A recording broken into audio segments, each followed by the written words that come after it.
So rumors of a Nintendo Switch 2 have been going absolutely wild, with some developers even claiming they have their hands on dev kits. While I don't think it's impossible for the sequel of the Nintendo Switch to release next year, I do think it's highly unlikely. And in today's video, I'm going to explain why that is. As of right now in 2023, the future of the Nintendo Switch is a bit of a mystery. Hardware sales have officially began to decline, but even so, the Switch is on track to becoming the best-selling console of all time. Despite the mediocre performance, Pokemon Scarlet and Violet, which released late last year, have sold 22 million copies. Tears of the Kingdom, which came out just a few months ago, has sold over 18 million copies. Compare this to any major Xbox or PlayStation exclusive, and the difference in number of sales is absolutely staggering. Clearly, Nintendo is not having a hard time selling software, and even though most people have a Switch by this point, the amount of copies these games are selling does guarantee at least some hardware sales. The Nintendo Switch sells so well because it's not competing with other consoles. Most people I know have either an Xbox or a PlayStation and a Nintendo Switch. This is because the Switch embraced what Nintendo has always been great at and doesn't feel compromised as a handheld. Look at Sony's new portable streaming console they just unveiled. It's hot garbage, clearly trying to imitate the success of handhelds with little to no effort.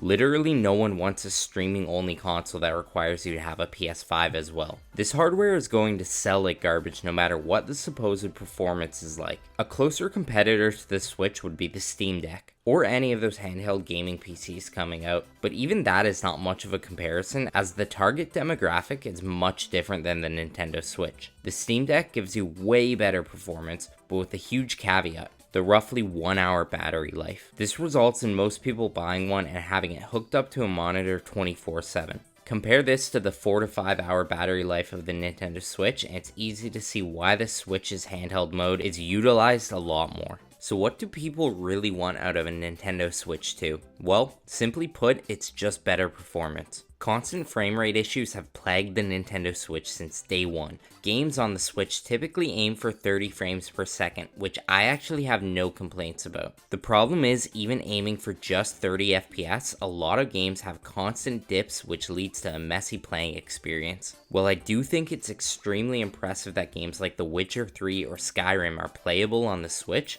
the visual compromises are quite obvious. Though even so, if you're like me, you don't really mind the graphical compromises as long as the performance is solid and consistent. This brings me to my next point. If the Nintendo Switch is already basically not competing with any other consoles on the market due to having arguably the best exclusive titles and nailing the handheld mode, what would be the point of a Nintendo Switch 2? Even with massive upgrades, there's no way a Switch 2 would be able to compete with the power of a PS5 or Series X. So why completely start over? Instead, what makes way more sense is for Nintendo to finally make that Nintendo Switch Pro that we've all been waiting for. One of the biggest questions regarding a Nintendo Switch 2 is how Nintendo will handle backwards compatibility. As a guy with an absolutely massive Nintendo Switch game collection, I like to think Nintendo would make the Switch 2 backwards compatible. However, knowing Nintendo's non-consumer friendly practices and watching how they completely left everyone who bought a Wii U out in the dust, it would not shock me if the Switch 2 ends up either completely digital or at least not backwards compatible.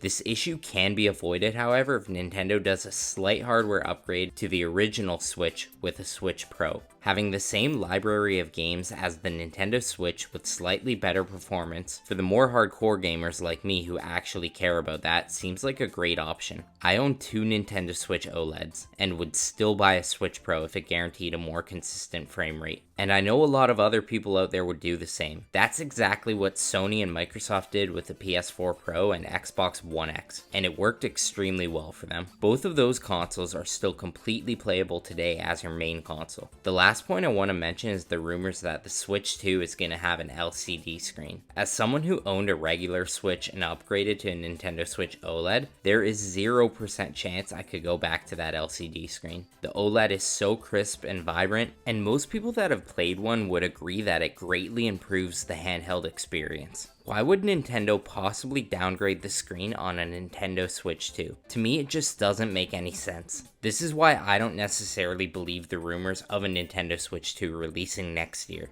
Gaming rumors are constant, and while some of them happen to be true, like Red Dead Redemption coming to the Switch, Most of them turn out to be completely bogus, with many YouTubers hopping on the trend, spreading them around in hopes of views. From a business standpoint, I think what makes the most sense for Nintendo to do is release a Switch Pro in 2024 and milk that for a few more years, and then releasing whatever the true successor to the Switch is closer to 2026 or 2027. I think that's a better business move, and also a more consumer-friendly move if they choose to take the non-backwards compatible route. Remember, Nintendo has been a generation or so behind in their hardware since the release of the Nintendo Wii, but that has never really stopped them from dominating in console sales. I think if they take my approach, the Nintendo Switch will without a doubt become the best-selling console of all time. Anyways, thank you all for watching. Let me know your thoughts down below. Do you think we'll see that apparent Nintendo Switch 2 next year? And be sure to like the video and subscribe to the channel, as it helps me out a ton.